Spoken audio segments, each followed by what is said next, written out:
आम्रपाली की कहानी एक अद्भुत मिश्रण है सौंदर्य, राजनीति, प्रेम और त्याग का। वह एक ऐसी स्त्री थी जिसके रूप और आकर्षण ने कई राजाओं और साम्राज्यों को प्रभावित किया।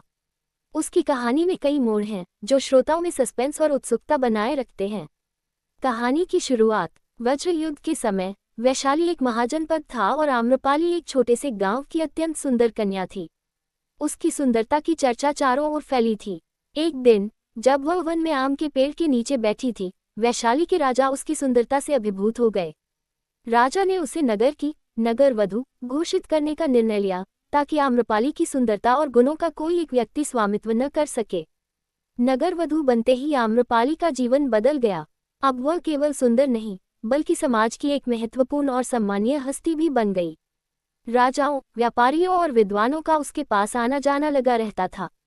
उसके पास केवल बाहरी वैभव था, लेकिन उसका दिल शांति की खोज में भटकता रहा। प्यार का आगमन। इस बीच मगध का राजा बिंबिसार वैशाली पर विजय प्राप्त करने की योजना बना रहा था।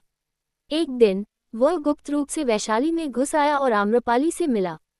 दोनों का प्रेम चुपके चुपके बढ़ने लगा और उनका मिलना जुलना एक गहरे रिश्ते में बदल गया। आम्रपाली के जीवन में पहली बार सच्चे प्रेम की अनुभूति हुई, लेकिन ये प्रेम सदा चलने वाला नहीं था।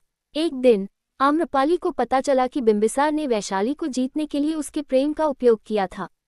उसका दिल टूट गया, लेकिन उसने स्वयं को कमजोर नहीं होने दिया। प्रतिशोध का निर्णय। अपने प्रेम की गहरी चोट से आहत आम्रपाली ने बिंबिसार से बदला लेने का निर्णय लिया। उसने वैशाली के अधिकारियों और सेनापतियों को प्रेरित किया कि वे बिंबिसार के खिलाफ खड़े हों और अपनी स्वतंत्रता के लिए संघर्ष करें। बौद्ध धर्म में परिवर्तन। आखिरकार आम्रपाली ने सब कुछ त्याग कर जीवन की सच्ची शांति की खोज की ओर कदम बढ़ाया। उसने महात्मा बुद्ध की शिक्षाओं का अनुसरण किया और उनके उपदेशों से प्रभावित होकर बौद्ध धर्म को अपना लिया। वह न केवल स्वयं की बल्कि समाज की सेवा करने लगी और समाज में एक आदर्श स्त्री का स्थान प्राप्त किया।